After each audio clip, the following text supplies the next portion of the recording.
রাজধানীর সচিবালয় এলাকায় আনসার সদস্যদের সঙ্গে শিক্ষার্থীদের সংঘর্ষ চলাকালে গুরুতর আহত হয়েছেন বৈষম্যবিরোধী ছাত্র আন্দোলনের অন্যতম সমন্বয়ক হাসনাত আব্দুল্লাহ।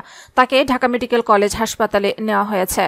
রোববার রাত 11টার দিকে সচিবালয়ে অবস্থান করা বৈষম্যবিরোধী ছাত্র আন্দোলনের আরেক সমন্বয়ক সার্জিস আলম বিষয়টি নিশ্চিত করেছেন। খোঁজ নিয়ে জানা যায়, সকাল থেকে সচিবালয়ের সামনে অবস্থান নিয়ে বিক্ষোভ করতে থাকেন হাজারো আনসার সদস্য। এক পর্যায়ে দুপুর 12টা থেকে তারা সচিবালয়কে অবরুদ্ধ করে রাখে। এতে সবগুলো গেট বন্ধ হয়ে যায়। বিকেল 5টায় অফিস ছুটি হলেও রাত 10:30টার আগে কর্মকর্তা-কর্মচারীরা বের হতে পারেননি। বিকেলে স্বরাষ্ট্র উপদেষ্টা লেফটেন্যান্ট জেনারেল অবসরপ্রাপ্ত জাহাঙ্গীর আলম চৌধুরী আনসারদের সব দাবি-দাওয়া মেনে নেওয়ার আশ্বাস দেন।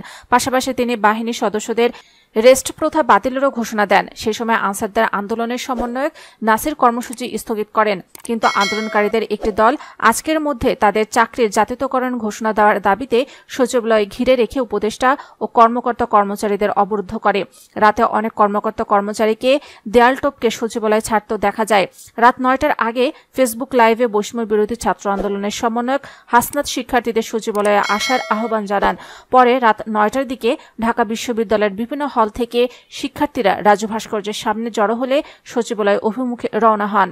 পরে রাত 9:30টার দিকে সচিবালয়ের সামনে শিক্ষার্থীরা পৌঁছালে উভয় পক্ষের মধ্যে সংঘর্ষ শুরু হয়।